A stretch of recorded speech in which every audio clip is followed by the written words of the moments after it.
special edition. Now goes Matt. मुख्य पशु चिकित्सक अधिकारी जिला चमोली व डॉक्टर मेघा पवार ने पशुपालन विभाग में चल रही सभी योजनाओं की जानकारी दी। साथ ही अब आप भी जान सकते हैं कि पशुपालन में क्या क्या लाभ हो सकते हैं। आज खास बातचीत में जिला चमोली की मुख्य पशु चिकित्सा अधिकारी प्रलयनकर नाथ ने बताया कि ग्राम्य विकास के लिए कौन कौन सी नवीन योजना पशुपालन विभाग द्वारा चलाई जा रही है व ग्रामीण स्तर पर कौन कौन से कार्यक्रम उनके विभाग द्वारा आयोजित किए गए। साथ ही पशुपालन विभाग में तैनात डॉक्टर मेघा पनवार ने भी भेड़ पालन की जानकारी दी। बता दें कि प्रलयनाथ अभी तक के सबसे सफल ऑफिसर बताए जा रहे हैं। जंगल जंगल ढूंढ रहा है मिर्ग अपनी कस्तूरी को, कितना मुश्किल है तय कर पाना खुद से खुद की दूरी को। नमस्कार मित्रों, सूचना इंडिया में आपका स्वागत है और आज हम आपको दिखा रहे हैं जनपद चमोली के मुख्य पशु चिकित्सा अधिकारी चमोली के कार्यालय में हम आए हैं और आज हमारे साथ जो खास मेहमान स्वरूप बने हैं, जो यहाँ के पशुपालन विभाग के जो हमारे मुख्य पशु चिकित्सा अधिकारी हैं श्रीमान प्रलयनकर नाथ जी। नाथ जी, आपका बहुत बहुत स्वागत है सूचना इंडिया में। धन्यवाद रावत जी। सबसे पहले तो मैं सूचना इंडिया का धन्यवाद देना चाहूँगा कि आप समय समय पर हमारे से वार्ता करते हैं और जो विभागीय योजनाएं हैं वो आप पशुपालकों को बताने में हमारा सहयोग प्रदान करते हैं। मेरा आपका अगला क्वेश्चन ये है सर, वर्तमान समय में हम बात करें आपके पशुपालन विभाग की, तो कौन कौन सी योजनाएं यहाँ पे जन कल्याण के लिए चलाई जा रही सर?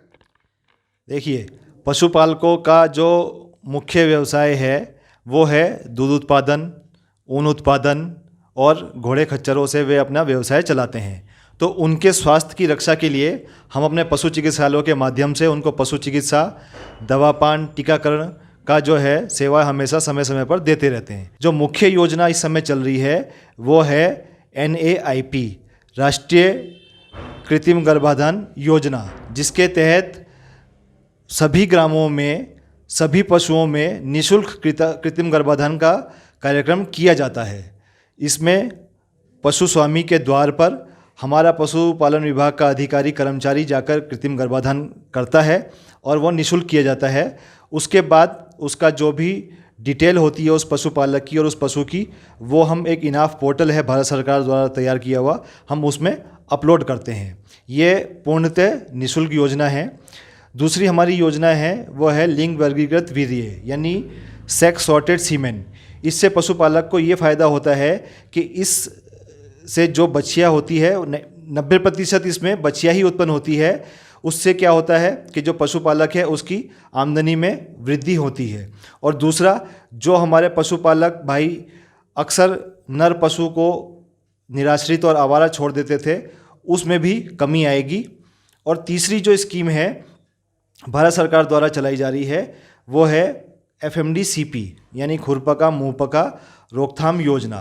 भारत सरकार की मंशा है कि सन 2030 तक FMD यानी खुरिया बीमारी को हमें भारत से उन्मुक्त करना है।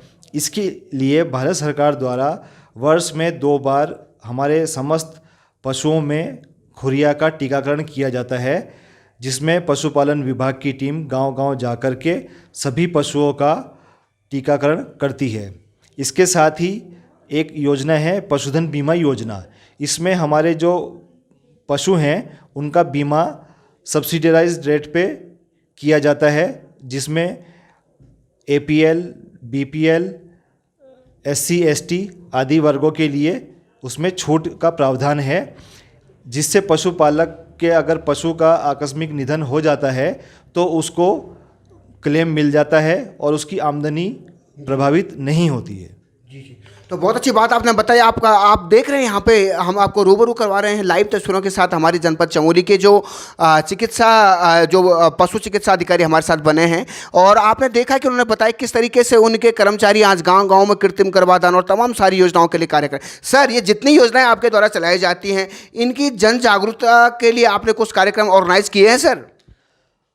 समय समय पर हमारे जो हैं समाचार पत्र और समाचार चैनल जैसे आपके माध्यम से भी हम लोगों में प्रचार प्रसार करते हैं, और हम जो बैठक करते हैं हमारे पशु चिकित्सालय जो सचल का पशु चिकित्सालय उसके गांव-गांव में कैंप लगाते हैं, उसके माध्यम से भी हम योजनाओं का प्रचार प्रसार करते हैं।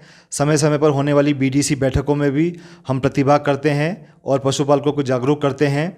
और किसी भी तरीके का कोई भी आयोजन होता है, दूसरे विभाग भी अगर आयोजन करता है, जैसे आत्मा योजना अंतर्गत या ब्लॉक के माध्यम से कोई भी योजना का कार्यक्रम होता है, तो हमारा विभाग उसमें प्रतिभाग करता है और समय समय पर हम पशुपालकों को अपनी योजनाओं के बारे में बताते हैं। जी जी। तो सर अभी तक आपको कितना समय हो चुका है सर ये पशुपालन विभाग में सेवा देते हुए?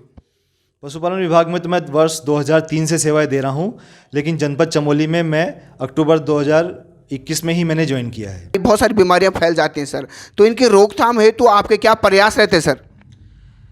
हमारे पशुओं में बीमारी ना हो, इसके लिए हम पशुपालकों से अनुरोध करते हैं कि वे समय समय पर अपने पशुओं का टीकाकरण अवश्य कराएं।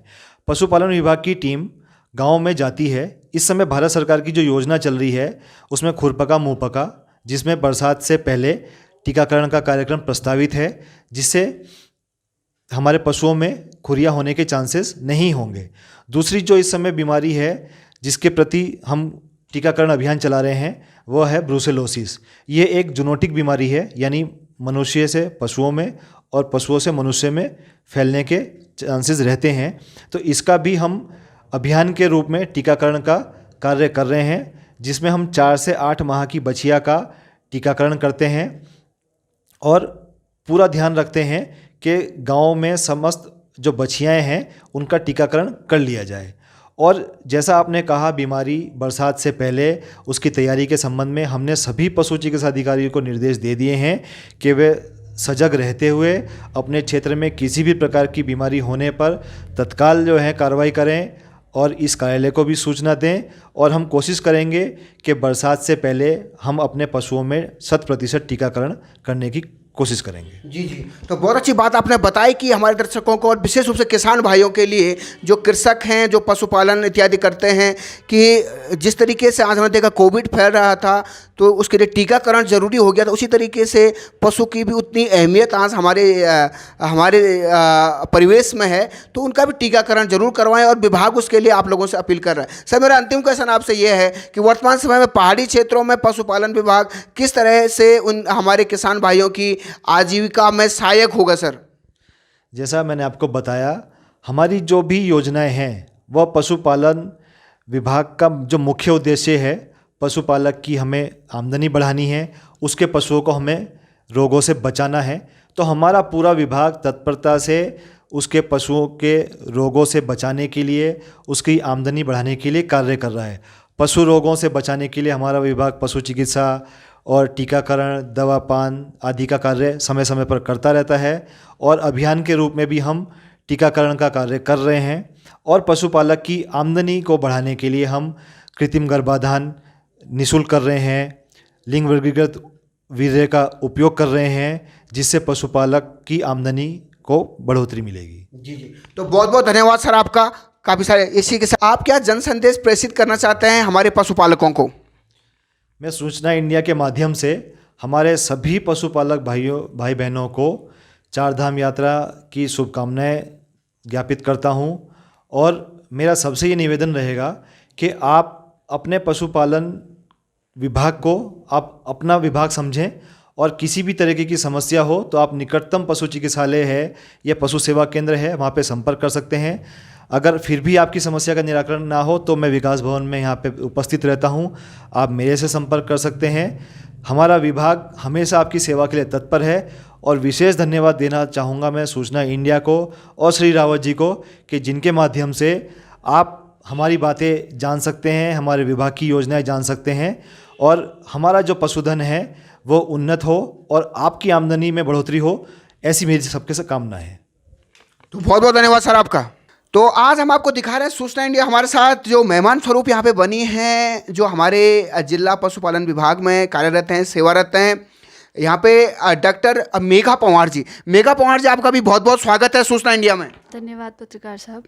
जी जी जी। तो मेघा पंवार जी, आप कितने समय से हमारे जनपद में सेवाएं दे रही हैं? मुझे करीब 3.5 साल हो चुके हैं जी जी सेवा देते हुए। जी जी। तो 3.5 साल यहाँ पे डॉक्टर मेघा पंवार जी को हो चुका है। तो मेघा पंवार जी, आप यहाँ पे कौन सा डिपार्टमेंट देखती हैं यहाँ पे पशुपालन विभाग की? जैसे कि मेरा जो पद स्थापना है सघन भेड़ विकास है, तो इसी में भेड़ों के लिए मतलब मेरा काम ज़्यादा रहता है। तो वर्तमान समय में जो भेड़ों के लिए जो योजनाएं हैं वो कौन कौन सी यहाँ पे चलाई जाती हैं जनपद में? अभी वर्तमान में वूल ग्रोथ सेंटर नाम से योजना चल रही है, जिसके अंतर्गत शीप बोर्ड से टीम आती है शेयरिंग करने के लिए, और पशुपालक के घर पे ही शेयरिंग करके वूल को पशु लोग लेके जाती है, जहाँ पे उसकी ग्रेडिंग होने के बाद अच्छे दामों में उसकी बिक्री हो जाती है और पशुपालक को अच्छे लाभ मिल जाता है। बहुत अच्छी बात आपने बताई कि पशुपालकों को उससे लाभ, तो किस तरीके से जो पशुपालक होते हैं वो इसका लाभ ले पाते हैं मैडम जी, और कौन कौन से तरीके हैं जो इस विभाग द्वारा उनको लाभ पहुंचाए जा सकते हैं? और तरीकों में बाकी योजनाएं हैं जो कि राज्य सेक्टर के अंतर्गत चलाई जा रही हैं, जैसे कि गौपालन, भेड़ पालन और बकरी पालन, जिसके अंतर्गत लाभार्थी फ़ायदा उठा सकता है। इसके अलावा महिला बकरी पालन योजना भी है, और जिला योजना अंतर्गत मुर्गी पालन की यूनिट्स भी हम बांटते हैं। जी, तो बहुत बहुत धन्यवाद। और जब तक आप जैसे काबिल ऑफिसर हमारे जनपद में सेवाएं दें, निश्चित ही यहाँ के लोगों को इसका फायदा होगा। बहुत बहुत धन्यवाद आपका।